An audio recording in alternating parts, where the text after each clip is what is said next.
हाँ तो my dear student, आज का जो क्लास है आपके लिए बहुत ही इम्पोर्टेंट है, क्योंकि आज की क्लास से आपका क्या 2025 एग्ज़ाम में 5 अंक फिक्स होने वाला है। क्या है? 5 अंक फिक्स होने वाला है, क्योंकि ऐसे प्रश्न का हम डिस्कशन करेंगे जो 2025 में पूछा जाएगा।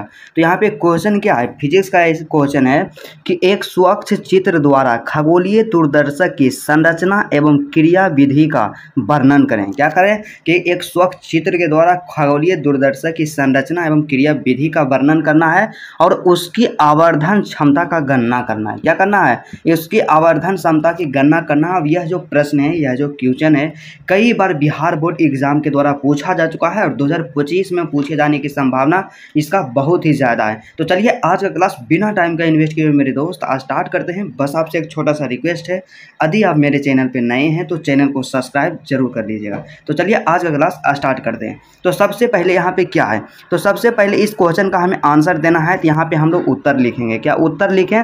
उसके बाद इस लाइन को छोड़ देना है, क्योंकि हम आपको हमेशा राइटिंग स्किल पे फोकस देने के लिए इसलिए बोलते हैं, क्योंकि मेरे दोस्त जब तक आपके अंदर लिखने की कला नहीं होगी तो आपको एक बेहतर अंक नहीं मिलेगा। तो आपको हमेशा क्या करना चाहिए? टॉपर की तरह लिखना चाहिए। तो सबसे पहले यहाँ पे दिए, उसके बाद हम लोग लिखेंगे कि खगोलीय दूरदर्शक की संरचना एवं क्रिया विधि का क्या करना है? वर्णन करना है। तो उससे पहले हमें लिखना पड़ेगा, हमें बताना पड़ेगा कि खगोलीय दूरदर्शी या खगोलीय दूरबीन है क्या। तो यहाँ से हम लोग क्या करेंगे, यहाँ से हम लोग हेडिंग बना देंगे। यहाँ से हम लोग हेडिंग बना दिए, क्या बना दिए? खगोलीय दूरबीन। यहाँ का क्या सुधार लीजिएगा, खगोलीय दूरबीन। तो इसमें हम लोग कैसे लिखेंगे, इसका डिफिनेशन लिखेंगे कि खगोलीय दूरबीन आखिरकार हम लोग कहते हैं किसको, क्या खगोलीय दूरबीन किसे कहा जाता है। यहाँ पे क्या है? आकाशीय पिंडों को, क्या आकाशीय पिंडों को जिस दूरबीन द्वारा देखा जाता है वह खगोलीय दूरबीन है। क्या है कि आकाश में जो पिंड रहता है उसको हम लोग जिस दूरबीन के सहायता से देखते हैं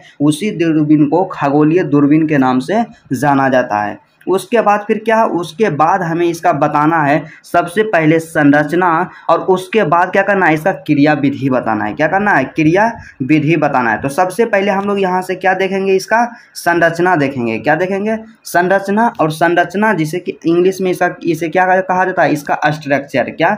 इसका स्ट्रक्चर क्या है? तो संरचना को हम लोग देखते हैं। तो संरचना में क्या है? संरचना में सबसे पहले यहाँ पे हम लोग लिखेंगे, यहाँ से बिल्कुल सटीक और शानदार आंसर, कि इस अंतर में 2 उत्तल लेंस होते हैं जो धातु की 2 बेलनाकार नलियों में समकक्षीय रूप से स्थित रहते हैं। क्या करते हैं? समकक्षीय रूप से स्थित रहते हैं। उसके बाद जो लेंस की वस्तु की ओर रहता है, क्या? जो लेंस वस्तु की ओर रहता है उसे वस्तु लेंस कहा जाता है, तथा जो लेंस नेत्र की ओर होता है उसे नेत्र लेंस या नेत्रिका कहा जाता है। क्या कहा जाता है? उसे नेत्र लेंस या नेत्रिका कहा जाता है। मतलब सीधा सा यहाँ समझिएगा कि जो उसमें क्या रहता है, 2 गो लेंस रहेगा। क्या रहेगा? 2 उत्तल लेंस और रहेगा, और जो लेंस रहेगा वस्तु की ओर तो उसे हम लोग वस्तु लेंस कहेंगे, और जो लेंस रहेगा नेत्र की ओर उसे नेत्र लेंस या नेत्रिका कहते हैं। क्या कहते हैं? नेत्रिका कहते हैं।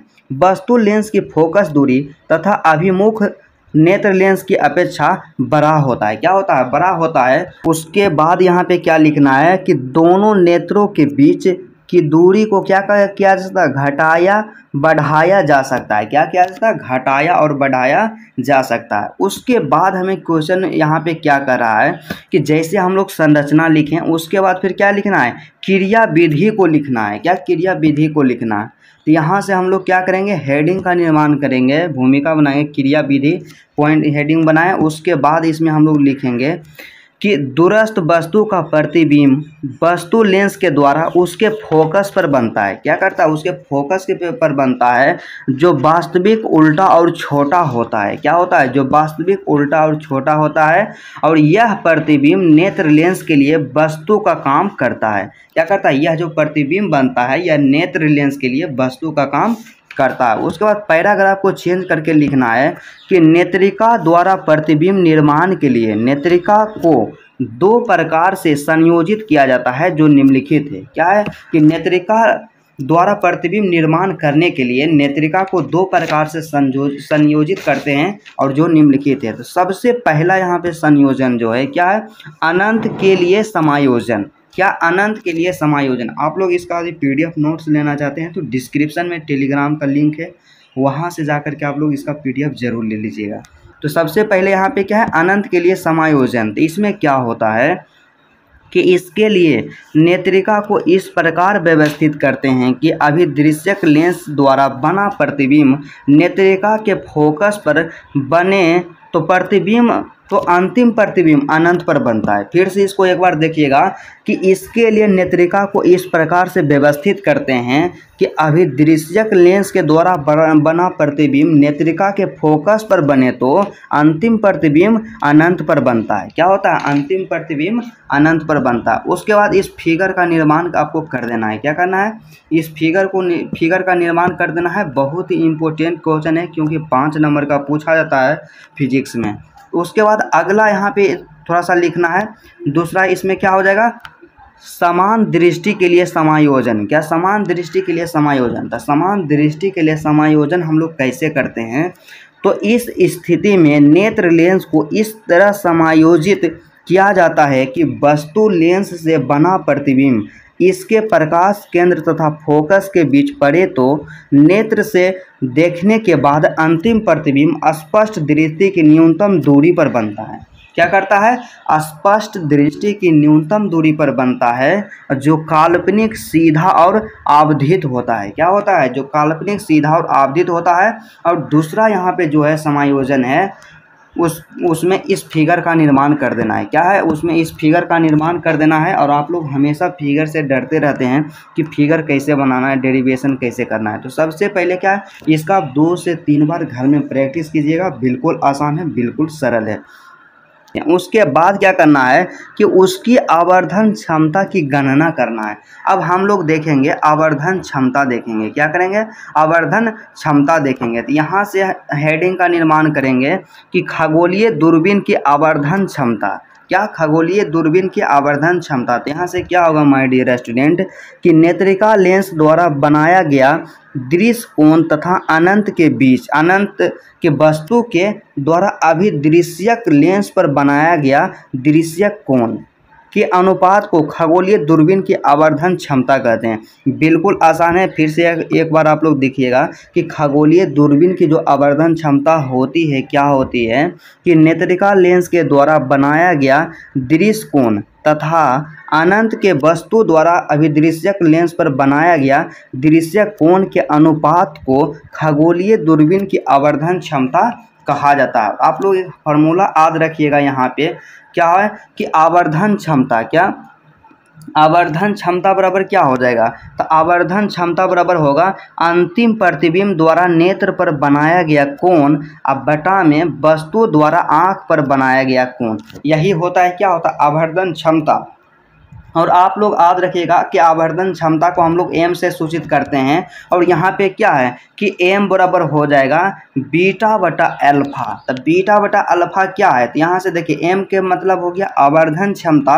और यहाँ पे है आवर्धन क्षमता बराबर अंतिम प्रतिबिंब द्वारा नेत्र पर बनाया गया कोण। तो अंतिम प्रतिबिंब द्वारा नेत्र पर बीटा कोण बनाया जा रहा है और वस्तु के द्वारा आँख पर बनाया गया कोण अल्फा है। तो यहाँ से हम लोग चित्र में देखते हैं, क्या, थोड़ा सा हम लोग चित्र में देखते हैं कि अंतिम प्रतिबिंब द्वारा नेत्र पर जो कोण बनाया जा रहा है, तो यहाँ पे क्या है, बीटा कोण है। और आँख पर जो कोण बनाया जा रहा है वह अल्फा कोण है। यही है, क्या है, यही यहाँ पे लिखा गया है कि m बराबर बीटा बटा अल्फा। आप लोग अब यहाँ से हम लोग थोड़ा सा देखते हैं, क्या है कि बीटा तथा अल्फा का मान बहुत छोटा होता है, क्योंकि वहाँ पे जो कोण बना है बीटा और अल्फा उसका मान बहुत ही छोटा होता है। इसलिए हम लोग क्या करेंगे, बीटा बराबर 10 बीटा को लिख देंगे और अल्फा बराबर 10 अल्फा को लिख देंगे। तो यहाँ से क्या होगा, जैसे कि m बराबर क्या था, m बराबर जो हम लोग देखे थे, क्या, आवर्धन बराबर हम लोग देखे थे बीटा बटा अल्फा देखे थे। लेकिन यहाँ से बीटा बराबर हो गया 10 बीटा। तो यहाँ से क्या हो जाएगा, बीटा बराबर 10 बीटा अब बटा में अल्फा बराबर कितना है, 10 अल्फा। क्या, अल्फा बराबर 10 अल्फा। तो यहाँ से यही बात को यहाँ लिखा गया है। अर्थात यहाँ पे m बराबर जो होगा आवर्धन बराबर होगा 10 बीटा बटा 10 अल्फा। क्या, 10 बीटा बटा 10 अल्फा। उसके बाद दूसरा क्या है कि अनंत के लिए समायोजन। क्या, अनंत के लिए समायोजन क्या होगा, यहाँ पे जो होगा m बराबर पी क्यू बटा ई पी अब बटा में पी क्यू बटा ओ पी। यहाँ से हो जाएगा। तो यहाँ से क्या होगा कि पी क्यू और पी क्यू कैंसिल हो जाएगा और बच जाएगा ओ पी बटा ई पी। क्या ओ पी बटा ई पी। उसके बाद क्या हो जाएगा, इसलिए हम लोग लिख देंगे कि एम बराबर एफ नोट बटा एफ ई। क्या एम बराबर एफ नोट बटा एफ ई। और उसके बाद लास्ट में हम लोग दूसरा लिखेंगे कि समान दृष्टि के लिए समायोजन जो होगा एम बराबर होगा ओ पी बटा ई पी होगा। क्या ओ पी बटा ई पी हो जाएगा। मतलब एम बराबर क्या हो जाएगा, ओ पी का मान कितना था, एफ नोट था, और ई पी का मान कितना था, यू नोट था। यही हो जाएगा, ठीक है। और यदि आप इतना लिख देते हैं तो आपको 5 में से 5 अंक ज़रूर दिया जाएगा। और यदि आप इसका PDF नोट्स लेना चाहते हैं फ्री में, फ्री ऑफ कॉस्ट, तो आप लोग क्या कीजिए, डिस्क्रिप्शन में जो टेलीग्राम का लिंक दिया हुआ है वहाँ से जा करके आप टेलीग्राम को ज़रूर ज्वाइन कर लीजिएगा। तो चलिए आज का क्लास यहीं तक रहता है, फिर आपसे मिलते हैं नेक्स्ट वीडियो में और नेक्स्ट चैप्टर के साथ।